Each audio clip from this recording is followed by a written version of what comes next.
Welcome to World War I Centennial News, episode number 58. It's about World War I then, what was happening 100 years ago this week, and it's about World War I now, news and updates about the Centennial and the commemoration. Today is February 9th, 2018, and our guests for this week include Dr. Libby O'Connell talking to us about the Food Administration's rationing directives 100 years ago this month. Dr. Edward Lengel with a story about an interesting military demonstration by the Doughboys at New York's Hippodrome. Mike Shuster from the Great War Project blog with the AEF's first military engagements of 1918. Indy, Neidell and Florian Wittig from the Great War channel on YouTube talking to us about producing this long-running video series. Ambassador Carol Moseley Braun telling us about her family's connection to World War I. Dr. Richard Slotkin, who examines the shifting ethnic and cultural landscape in America during World War I. Amy Rohmiller, introducing the Ohio World War I Centennial effort and their new website. Katherine Akey with some selections from the Centennial of World War I in social media. All this and more this week on World War I Centennial News, a weekly podcast brought to you by the U.S. World War I Centennial Commission, the Pritzker Military Museum and Library, and the Starr Foundation. I'm Theo Mayer, the Chief Technologist for the Commission and your host. Welcome to the show.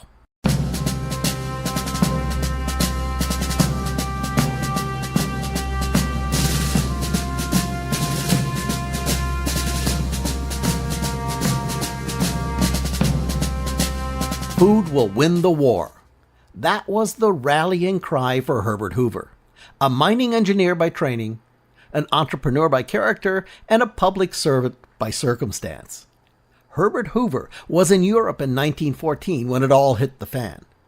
He stepped up and helped organize the return of around 120,000 Americans who got stranded. He led 500 volunteers in distributing food, clothing, steamship tickets, and cash to get the Americans home. Hoover, who would become the 31st President of the United States, remarked, quote, "I did not realize it at the moment, but on August 3rd, 1914, my career was over forever. I was on the slippery road of public life." And so it's no surprise that President Woodrow Wilson tapped the young Hoover to run his wartime food administration. And what a challenge food production and management had become. The men who farmed put on uniforms. Armies of them needed to be fed. Shiploads of food needed to be transported. And in Europe, after 3.5 years of devastation and fighting, the populations were starving. With that as an overview, let's jump into our Wayback Machine and go back 100 years to the war that changed the world.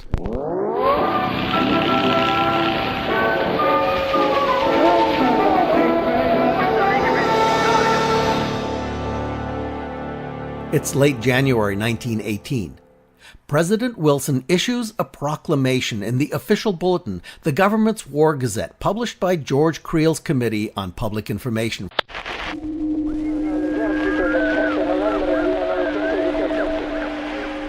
Dateline, January 28, 1918. Headline: President's proclamation calls upon people of nation to reduce consumption of wheat and meat products in order to feed America's associates in the war. And Wilson's proclamation opens with, "Many causes have contributed to create the necessity for a more intensive effort on the part of our people to save food in order that we may supply our associates in the war with the sustenance vitally necessary to them in these days of privation and stress. The reduced productivity of Europe because of the large diversion of manpower to the war, the partial failure of harvests, and the elimination of the more distant markets for foodstuffs through the destruction of shipping places, this burden of their subsistence very largely rests upon our shoulders. The Food Administration has formulated suggestions which, if followed, will enable us to meet this great responsibility without any real inconvenience on our part." The proclamation goes on to explain the details, and Wilson concludes with, I, therefore, in the national interest, take the liberty of calling upon every loyal American to take fully to heart the suggestions which are being circulated by the Food Administration, and of begging that they be followed.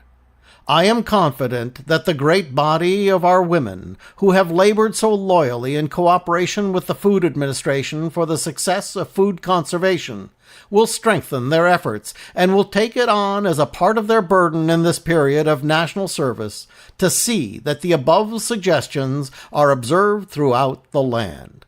President Woodrow Wilson. With us again today is food historian, author, and World War I Centennial Commissioner, Dr. Libby O'Connell. Thank you, Teo. It's nice to be back to talk about food and World War I, because I really believe food is such an important lens for understanding history in a new way.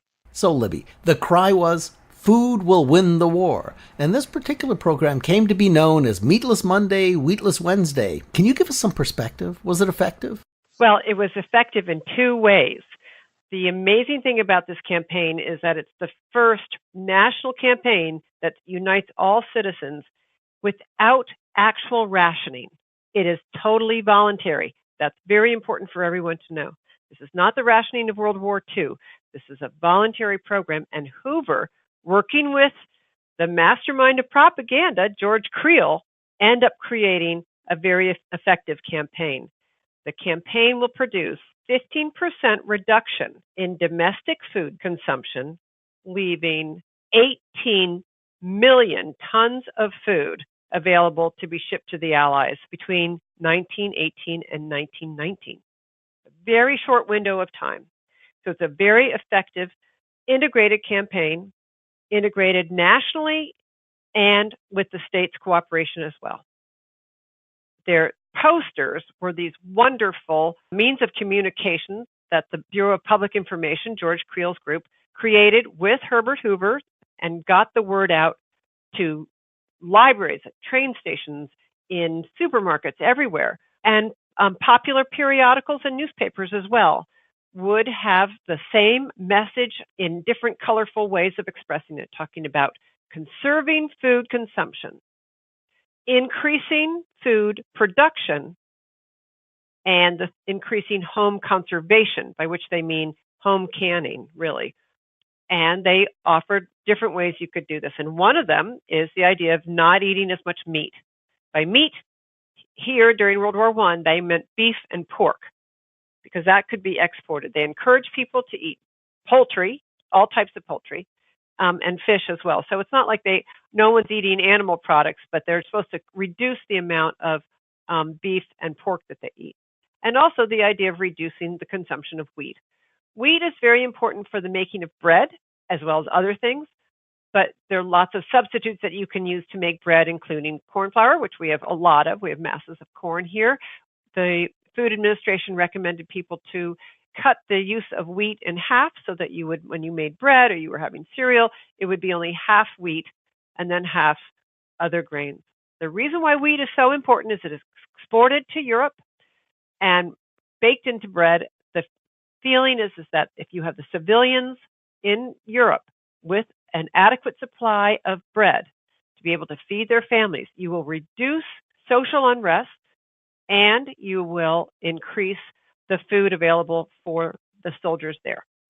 And thirdly, they consulted this new experts, these home economics scientists who said, don't worry, American civilians will still be well fed if they follow our advice by eating more vegetables, more fruit, and more chicken instead of beef and pork. It has two prongs in its approach to propaganda and policy. And one is to achieve the goals about reducing food consumption and increasing food exports. But secondly, engage people on a voluntary basis, because if people feel that they are making a difference, their hearts get more engaged in the war effort. So they aren't just sitting at home saying, oh, God bless America, I hope our troops win. They are actually feeling empowered to serve their country by volunteering in this whole food campaign. it's an interesting and very, very effective policy that was adopted. Libby, thank you for joining us again and for your wonderful insights. Well, thank you for inviting me. Dr. Libby O'Connell is former chief historian for the History Channel, author, food historian, and U.S. World War I Centennial Commissioner. Follow the link in the podcast notes to learn more about Dr. O'Connell and how food will win the war. 100 years ago this week in the War in the Sky, there are two events worth noting. First, the Lafayette Escadrille, the famed squadron of American flyers who flew for the French before America entered the war, are officially transferred from the French Army to the U.S. Army and redesignated the 103rd Aero Squadron. Also, the U.S. replaces the insignia on all U.S. planes with what is called the roundel, an outer red ring, then a blue, and then a white center. The Allies had requested the change out of a fear that the white star in the center of the old design might be mistaken for a German cross in the fog of battle. The roundel remains in use until the U.S. reverts to its former markings in August of 1919. Fine-tuning the Army Air Service 100 years ago this week for the War in the Sky. You can follow the War in the Sky with our comprehensive, nearly day-by-day timeline curated by author R.G. Head. You'll find it at ww1cc.org/War in the Sky, one word, all lowercase, or follow the link in the podcast notes. This week for America Emerges, Military Stories from World War I, Dr. Edward Lengel is going to tell us about a very interesting military demonstration by U.S. forces at New York's Hippodrome. Let me set this up. Large numbers of troops are wrapping up their stateside training and preparing to ship out. The pace is accelerating, and multiple divisions are shipping out simultaneously, most of them from the greater New York City area.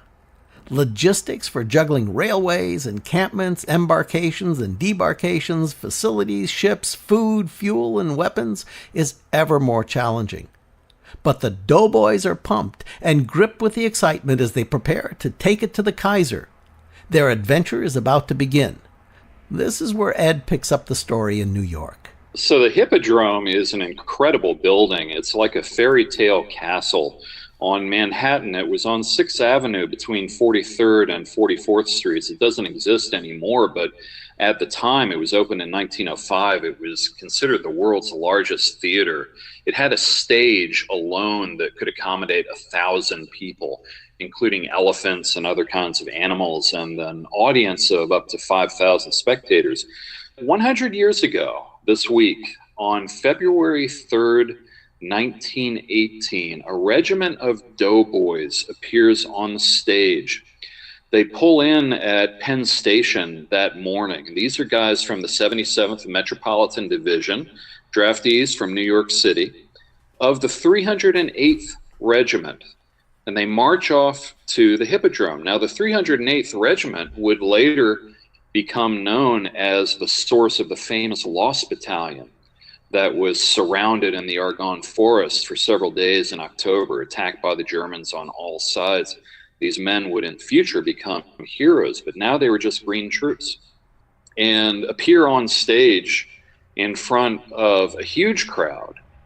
And a particular company, Company E, that's led by an Irish-American stockbroker named Captain George McMurtry, takes the lead in a number of acts that begin with marching back and forth all over the stage and what's really reminiscent of a Busby Berkeley type musical performance.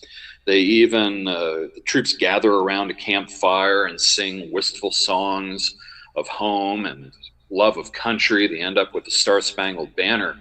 But then the stage drops, the prop men do their magic, and it lifts again, and the troops of the regiment engage in this depiction of trench warfare, or what they imagine trench warfare is going to be. They are subject to a gas attack. Of course, it's not real gas. And they snipe against Germans who are sneaking toward their trenches and pick them off. And they even engage in an assault on the German trench. And one of the doughboys is hiding in a tree stump and in a Charlie Chaplin style moment goes rushing across the stage and knocking over Germans.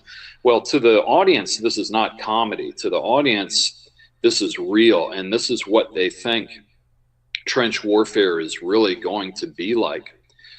And so the performance ends. It's lauded in the newspapers as being the very stuff of modern warfare.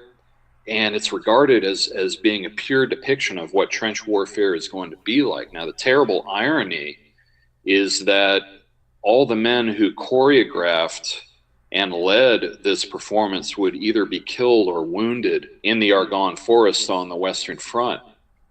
Prime choreographer was killed. George McMurtry was severely injured. And when the troops leave the Hippodrome and they go marching down Park Avenue to 34th Street, they're led by a marching band whose bandmaster Herman Schoenfeld would later perform funeral music for the killed doughboys as they're carried out of the Argonne Forest. So it's a very moving and chilling premonition of what the war is going to be like in a performance by future heroes, future doughboy heroes at New York's Hippodrome.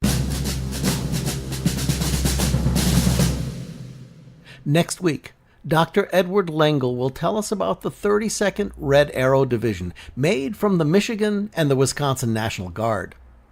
Some of the division's first contingent drowns in the sinking of the Tuscania on February 5th, but most of the Red Arrow doughboys travel on the massive ship the USS Leviathan, which used to be a German ship, Die Vaterland, the Fatherland. But as we declare war, we confiscate her in New York Harbor and turn her into a massive troop ship to send the doughboys to fight its original namesake. It's kind of ironic.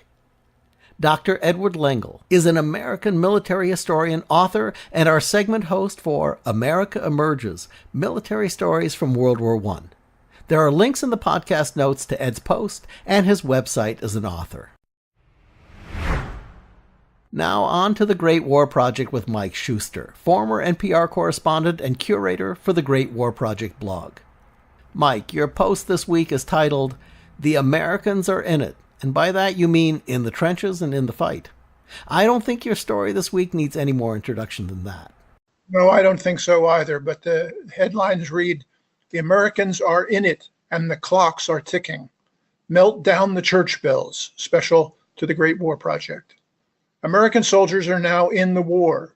For the first time, 10 months after the United States declared war on Imperial Germany, United States troops are taking offensive action on the Western Front, reports historian Martin Gilbert. On February 13th, reports Gilbert, in the zone of Champagne, American artillery batteries took part in a French attack that broke through the German lines and captured more than 150 German prisoners. 10 days later, according to Gilbert, at Chevrigny, 2 American officers and 24 of their men volunteered to take part with French troops in a raid on German trenches. The raid lasted half an hour and 25 Germans were taken prisoner. According to one newspaper account, although the actual occasion was not of much importance, February 23rd is one of the dates that will always be remembered in the history of the war. But it is true that the United States is in the war now in a real way, with Americans getting killed and inflicting death as well. Later in February, a century ago, an American officer is watching another French raid on the German trenches in northern France. According to Gilbert, carried away with the enthusiasm of the moment, he joined in the raid, helped to capture several German soldiers, and was awarded the Croix de Guerre. It was the first such award to a member of the American Expeditionary Force. The officer's name? Colonel Douglas MacArthur. At the same time, Winston Churchill is back in a significant role in the war. Churchill is now Minister of Munitions in the British government. At this moment in the war, a century ago, Churchill is touring the sorrowful battlefields of the previous 3 years. Churchill writes to his wife, "Nearly 800,000 of our British race have shed their blood or lost their lives here during 3.5 years of unceasing conflict. Many of our friends and my contemporaries all perished here. Death seems as commonplace and as little alarming as the undertaker," Churchill writes, "quite a natural, ordinary event. which may happen to anyone at any moment, as it happened to all these scores of thousands who lie together in this vast cemetery, ennobled and rendered forever glorious by their brave memory. Still, Churchill, among many other British leaders, surveys the balance of forces at this moment in the war a century ago and concludes the balance of forces on the Western Front favors the Germans. They, the Germans, can hear two clocks ticking, observes historian Adam Hochschild. They knew that the great battle to decide the war had to be won before summer, otherwise hundreds of thousands and soon millions of American troops would join the fight. And in Germany itself, there were signs that the country might not be able to hold out long.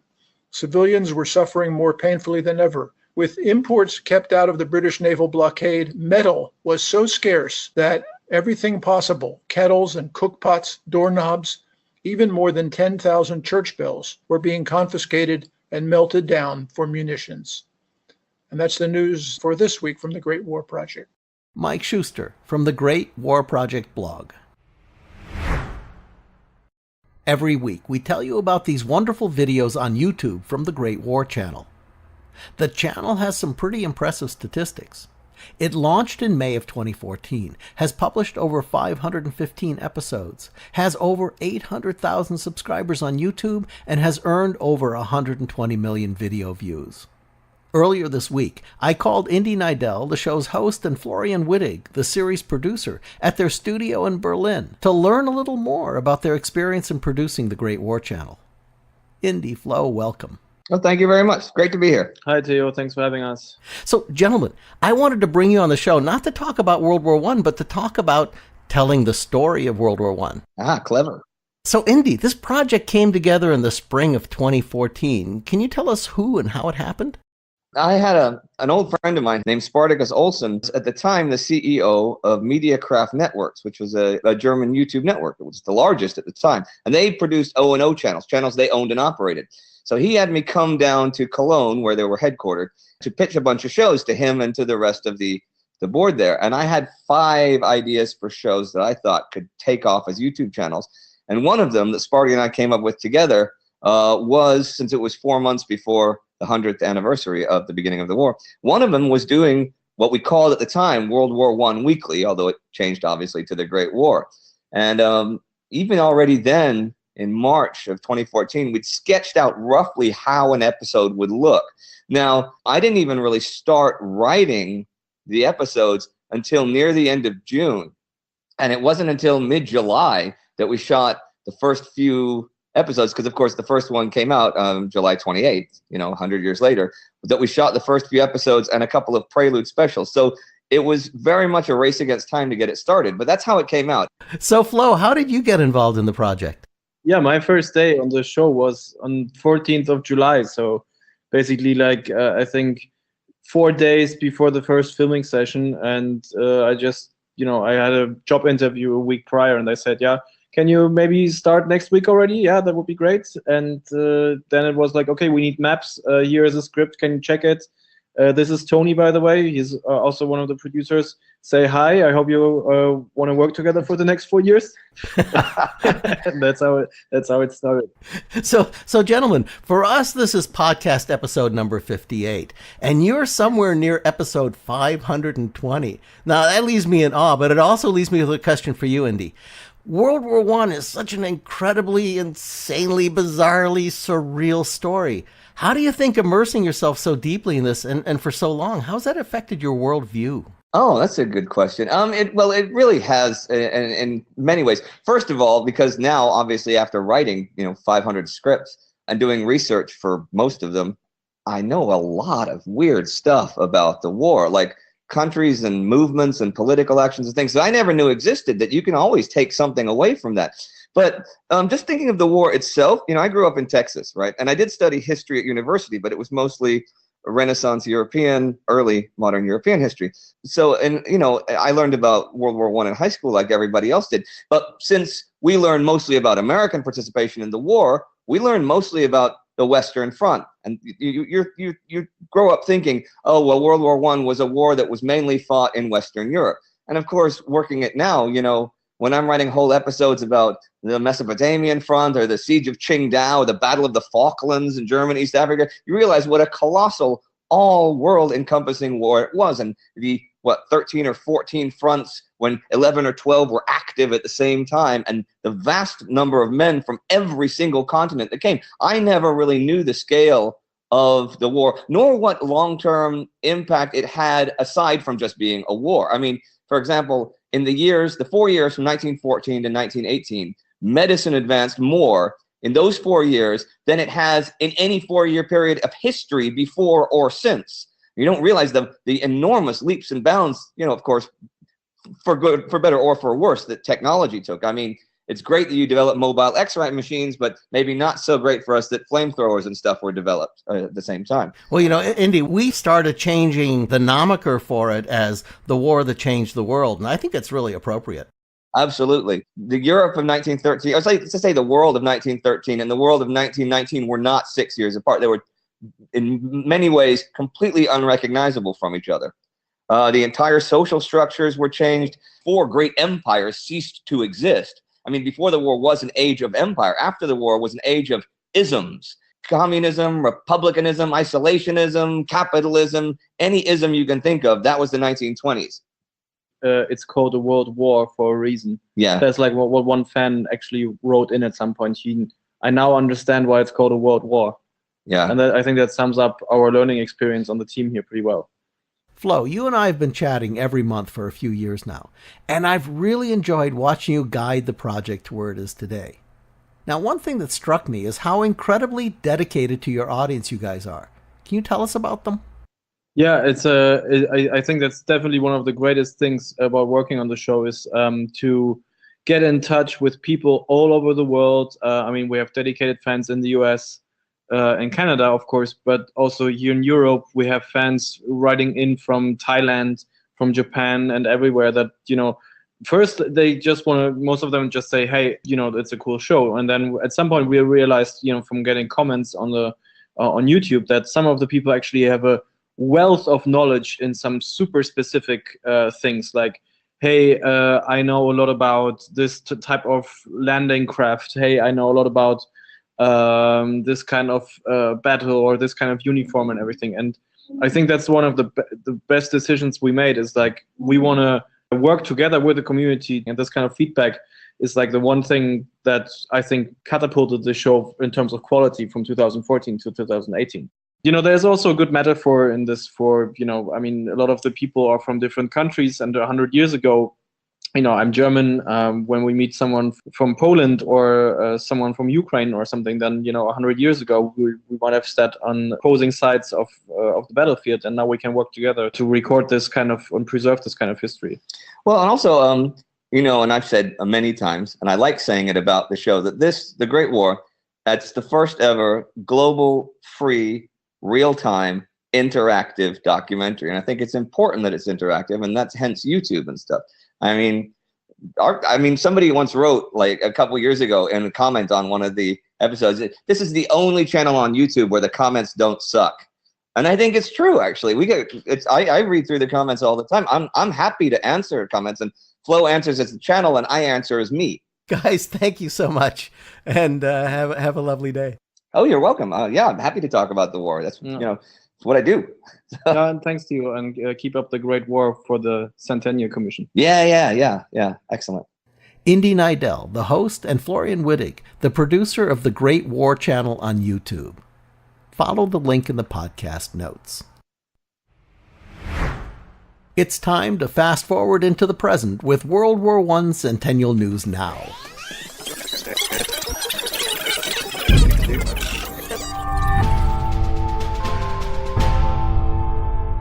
This section isn't about history, but rather it explores what's happening now to commemorate the centennial of the war that changed the world. It's a privilege to be joined today by a genuine social pioneer, an amazing person of many honors, distinctions, and firsts. To start with, Carol Moseley Braun was one of the first black women to graduate from the law school at the University of Chicago. She was an assistant United States attorney, an Illinois state legislator, a U.S. state senator, an ambassador, and my favorite, she was adopted as a member of a Maori tribe. She's also an entrepreneur and on the Diplomatic Advisory Board of the U.S. World War I Centennial Commission. Welcome, Ambassador Carol Moseley Braun. Thank you so much. It's my absolute privilege to be with you. Ambassador Braun, I want to ask you about your grandfather, Thomas Davy, and his cousin, both of whom served in World War I. Could you tell us about them? Well, my sister actually got me started on this journey or this quest inadvertently. She took some pictures of our family, my ancestors, and wouldn't give them back. So I started investigating Thomas Davy and his service in World War I, and to come to find out he had been awarded, he was eligible for a medal, which he never received during his life, for the Meuse-Argonne engagement, and that it was his cousin that was killed abroad and whose name is on the memorial here in Chicago, in Bronzeville. So I began to learn about my grandfather. I've started studying about the 366, which was the infantry unit that he was associated with or affiliated with.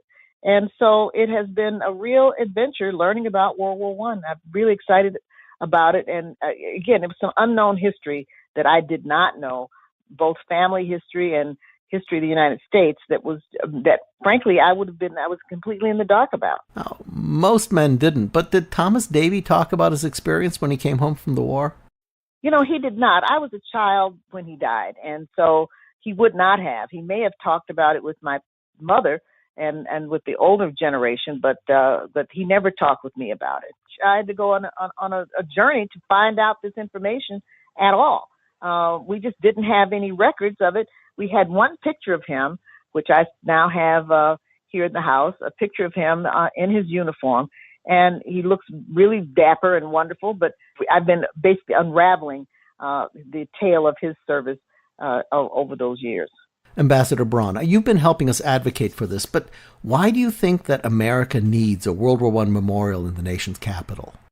Well, I think it's critical that all the young people who come to the Capitol with their schools or with their family have a chance to visit the memorial and to get educated about it. It's such a critical piece of our history, and it's been neglected and overlooked, unfortunately, and this memorial will help to change that.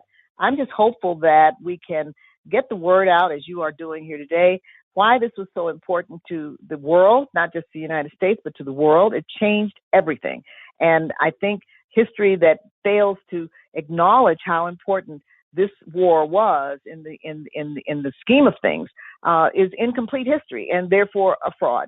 So I just think it's important that we are honest about the whole truth of our history, and that we do what we can to get this memorial built and publicized so young people can know that it's there. So I have to ask you, who inspired you to become the accomplished and amazing person that you are?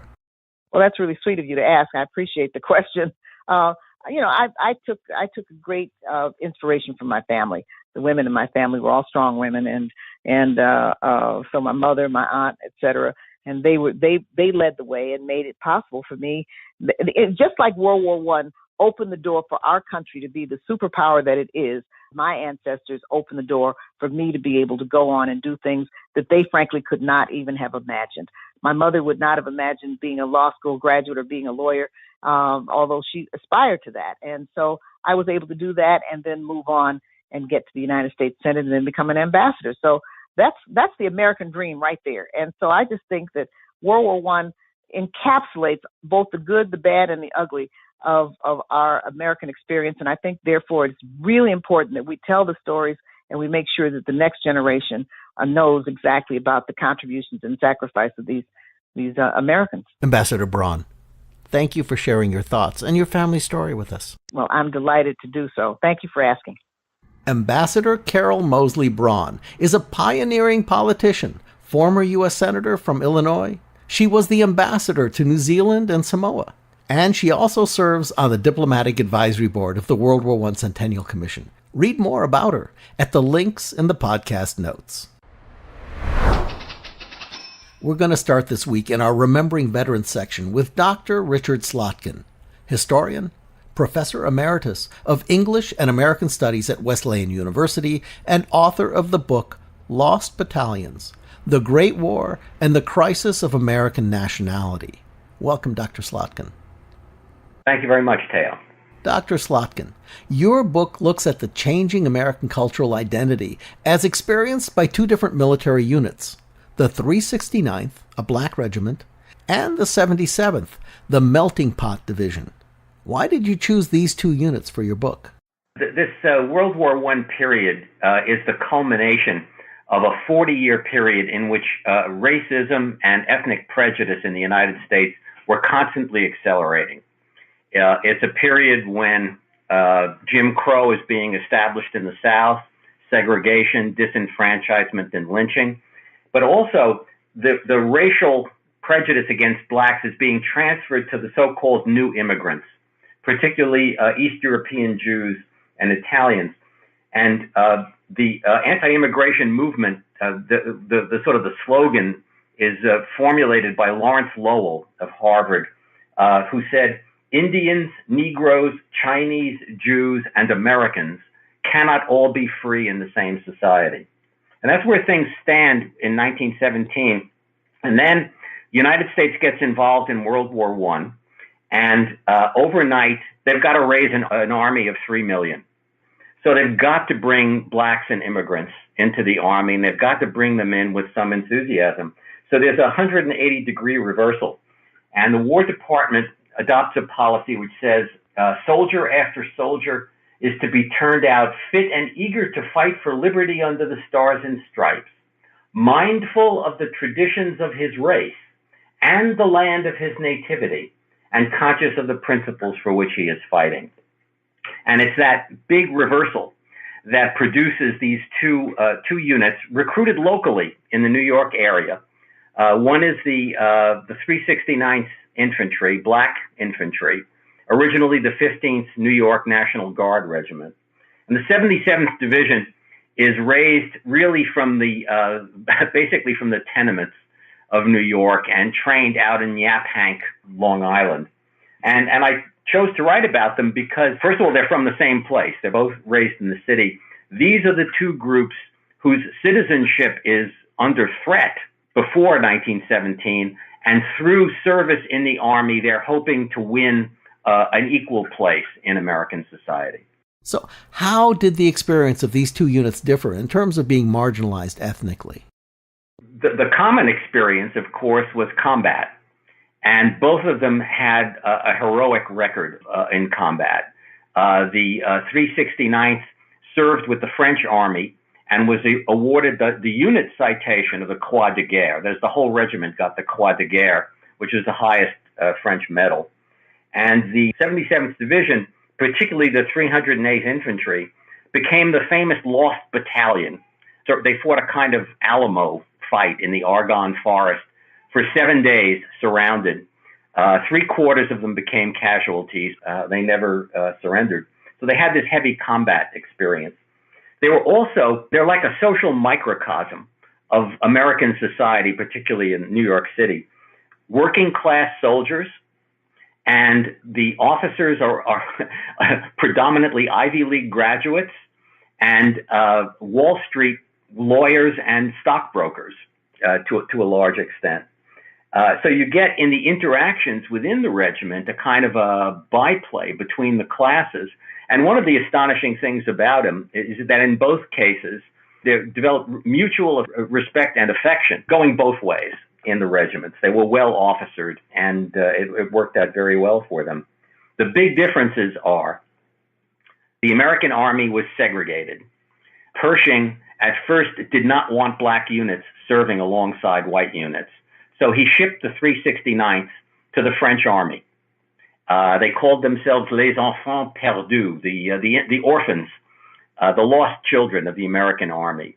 And this proved to be a great benefit to them because the French welcomed them as Americans, and made no distinction of color, and trained them to be assault troops.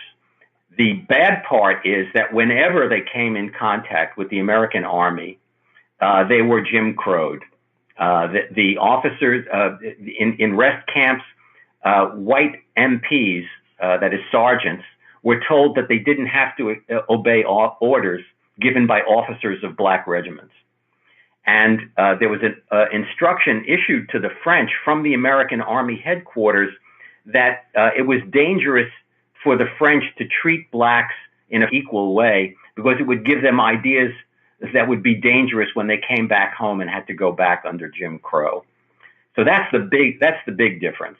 Whereas the 308th Infantry and the 77th Division, serving with the American Army, were generally treated like regular troops.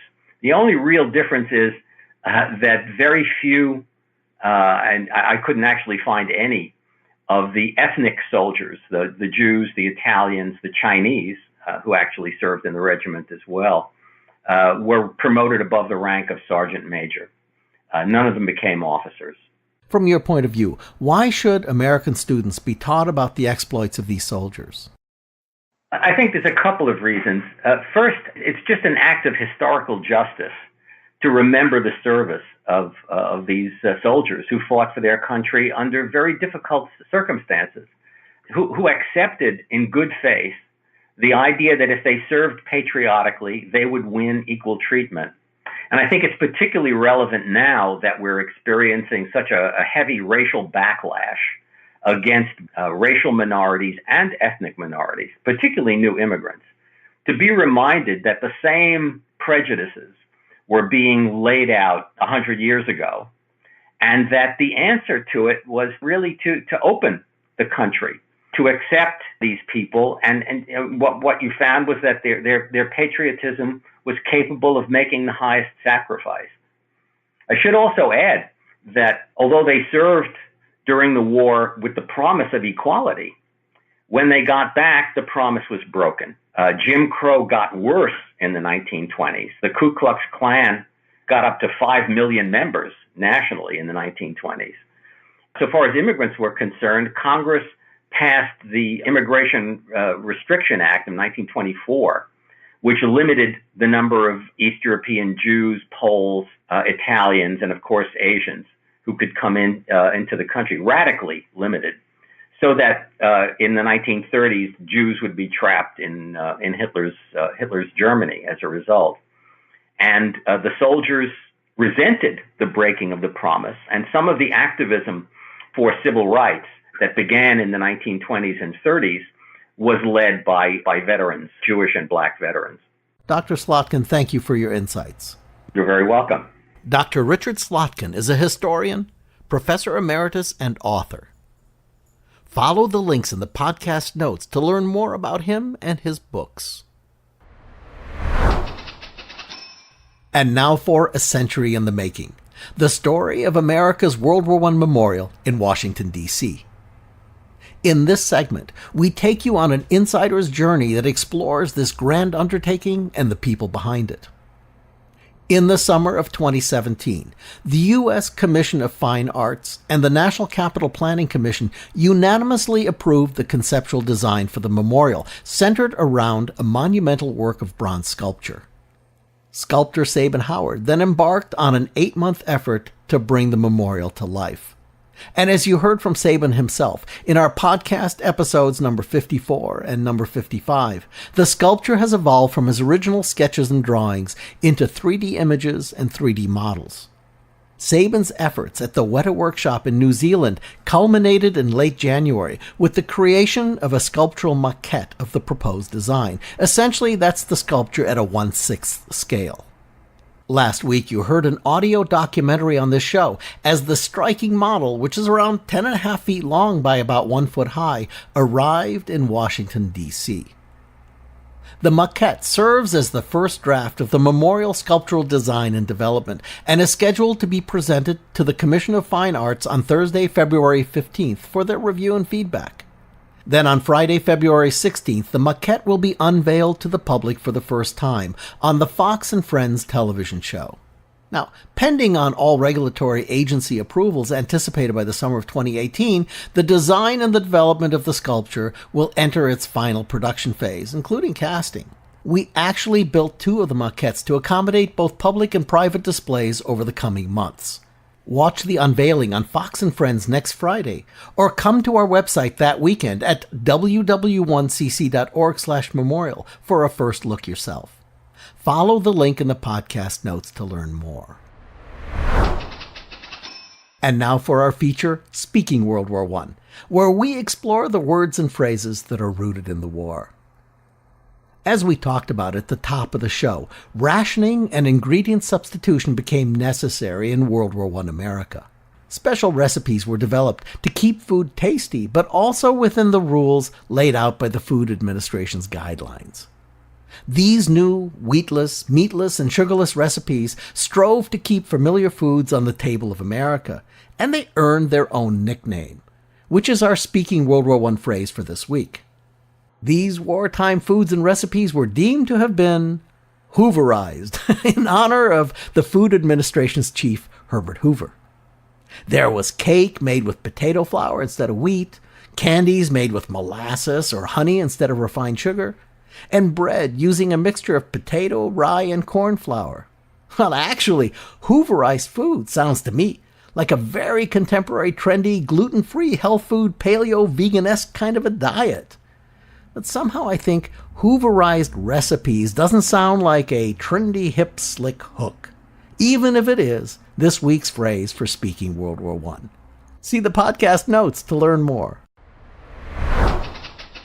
For our updates from the States, we're pleased to announce that Ohio has launched a new Centennial website at ww1cc.org/Ohio, all lowercase.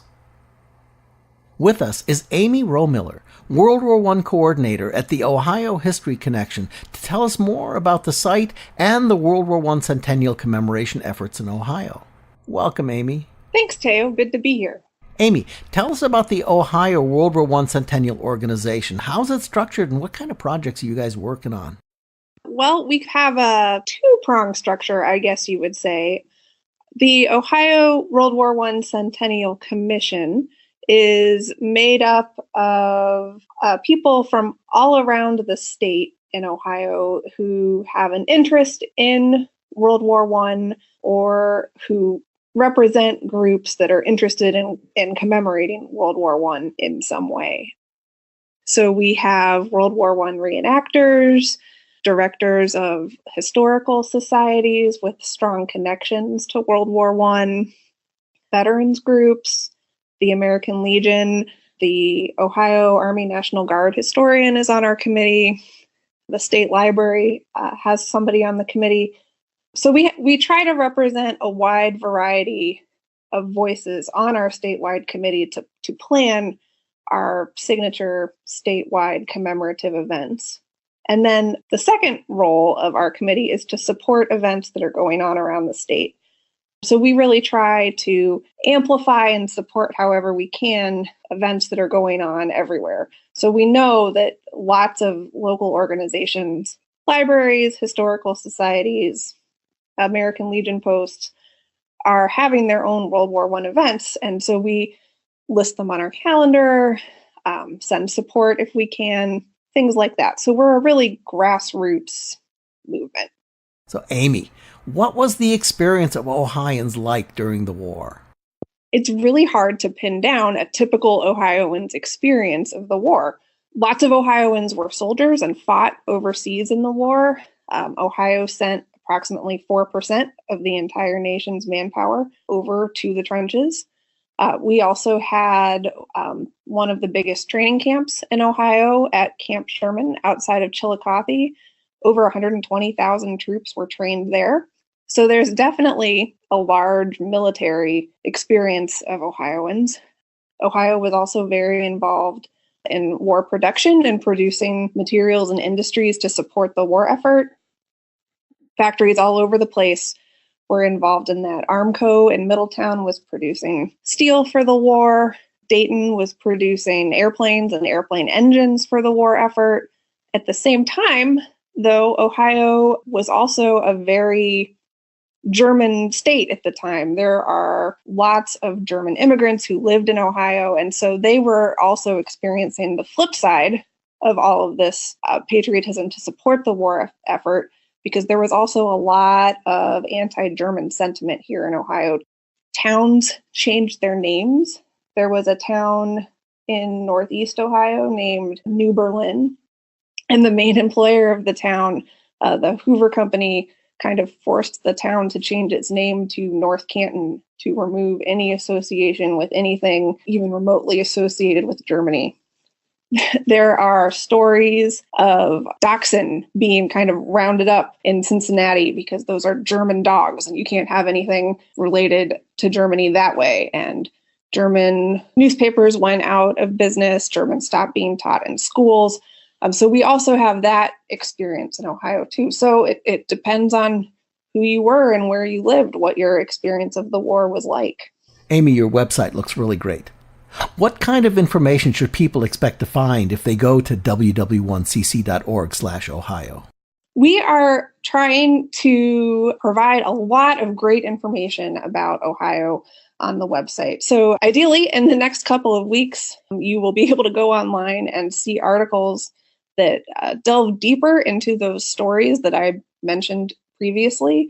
We're trying to explore the war from all different aspects, from the military to the home front, to social history, to industrial history, to tell people stories that they may not know when they think about World War I.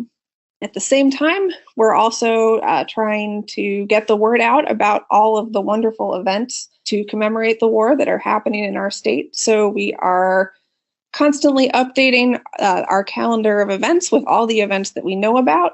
And we're trying to add all of the memorials and museums related to World War I too. So we hope that we're a one-stop shop for anything you may want to know about World War I in Ohio. Amy, if I'm an Ohioan and I have something I want to contribute to the story, is there a way of reaching you? Yeah, you can certainly contact me. You can email me. My email is on the World War I website, and I love seeing what people send in.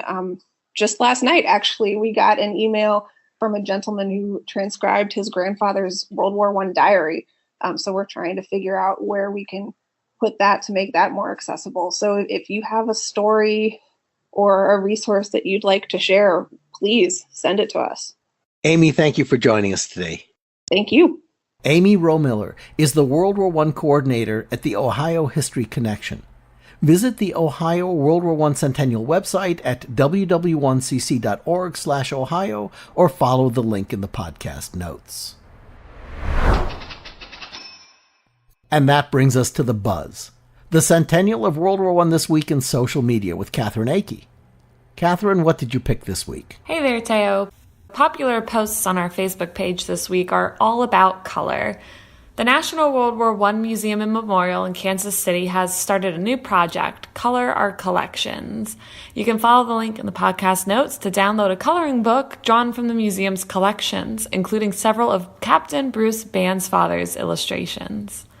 Last for the week, another collection of color photographs from World War I is making the rounds online, but these are not black and white images that have since had color added. They're original color images from 100 years ago. The color process used to create them is called autochrome, and it used dyed pieces of potato starch to turn a normal black and white negative into the beautiful velvety color photos you can see at the Slate article in the podcast links. That's it this week for The Buzz. Thank you, everybody, for listening to another episode of World War I Centennial News. We had a lot of guests this week, and we want to thank them. Dr. Libby O'Connell, author, historian, and World War I Centennial Commissioner. Dr. Edward Lengel, military historian and author. Mike Shuster, curator for the Great War Project blog. Indy Neidell and Florian Wittig from the Great War channel on YouTube. Ambassador Carol Moseley Braun, pioneering politician and diplomatic advisor to the Commission. Dr. Richard Slotkin, historian, author, and professor emeritus. Amy Rohmiller, the World War I coordinator at the Ohio History Connection. Katherine Akey, the Commission's social media director and the line producer for the podcast. And I'm Teo Mayer, your host. The U.S. World War I Centennial Commission was created by Congress to honor, commemorate, and educate about World War I. Our programs are to inspire a national conversation and awareness about World War I. We're bringing the lessons of 100 years ago into today's classrooms. We're helping to restore World War I memorials in communities of all sizes across the country. And of course, we're building America's National World War I Memorial in Washington, D.C. We want to thank the Commission's founding sponsor, the Pritzker Military Museum and Library, as well as the Star Foundation for their support. The podcast can be found on our website at ww1cc.org/cn, on iTunes and Google Play at WW1 Centennial News.